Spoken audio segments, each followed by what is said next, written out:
আসসালামু আলাইকুম, কেমন আছেন সবাই? রমজান মাসে আমরা কিন্তু কম বেশি সবাই ভাজা পোড়া দিয়ে ইফতারি করতে অনেক পছন্দ করি।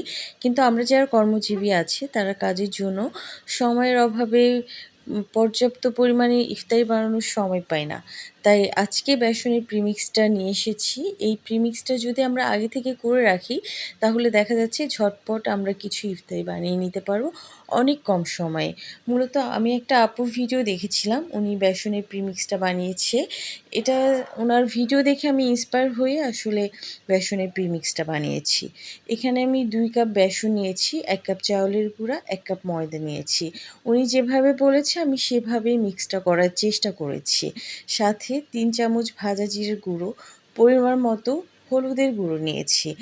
আর পরিমাণ মতো মরিচের গুঁড়ো দিয়েছি। আপনারা যদি ঝাল খেতে বেশি পছন্দ করেন মরিচের গুঁড়া বাড়িয়ে দিতে পারেন, অথবা ঝাল খেতে যদি পছন্দ না করেন মরিচের গুঁড়া কমিয়েও দিতে পারেন, কোনো সমস্যা নেই। তারপরে ভালো করে স্ট্রেনারের সাহায্যে চেলে নিয়েছি। আপু বলেছিল ৩ থেকে ৪ বার চেলে নিতে।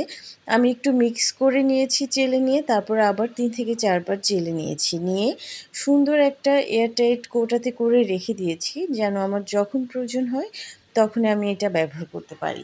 এছাড়াও এখানে আমি একটু কালো জিরা মিক্স করেছি, সাথে একটু গোলমরিচের গুঁড়া মিক্স করেছি। যেহেতু গোলমরিচের ফ্লেভার আমার অনেক পছন্দ, এজন্য আমি এটা অ্যাড করেছি। আপনারা চাইলে স্কিপ করতে পারেন। আপুটা কিন্তু গোলমরিচের গুঁড়ো অ্যাড করেনি। এখন আবার ভালো করে মিক্স করে নিচ্ছি। মিক্স করে একটা এয়ারটাইট কৌটাতে করে রেখে দিব।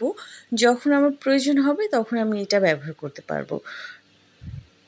এখন যেহেতু আজকে এটা ১ম বানিয়েছি, আমার খুব টেস্ট করে দেখার ইচ্ছা। আসলে আপুটা যেভাবে বলেছে, বেগুনিটা সেভাবে ক্রিস্পি হয় কিনা, টেস্টটা সুন্দর আসে কিনা। এইজন্য আমি কিছু পরিমাণ বেসনের মিক্সটা নিয়ে একটু পানি দিয়ে সুন্দর করে গুলিয়ে নিয়েছি। এখানে কিন্তু পরিমাণ মতো লবণও দিয়ে দিয়েছি। তারপরে সুন্দর করে মিক্স করে নিয়ে আমি ৩ থেকে ৪ টা মতো বেগুনি ভাজি করে নিয়েছি, দেখার জন্য যে আসলে আপু যেভাবে বলেছে সেভাবে হয় কিনা। এখানে আপু বলেছিল বেকিং পাউডার দিতে, এটা আমি ভুলে গিয়েছিলাম, এজন্য দেয়া হয়নি। তাছাড়াও বেগুনিটা মাশাআল্লাহ অনেক ভালো হয়েছিল। আর আমি যেহেতু একটু কম তেলে ভাজি করেছি এজন্য বেশি একটা ফুলেনি, কিন্তু খেতে অনেক মজা হয়েছিল, অনেক টেস্টি হয়েছিল। আপু যেভাবে বলেছিল ক্রিস্পিও হয়েছিল। তাই চাইলে আপনারাও বানাতে পারেন।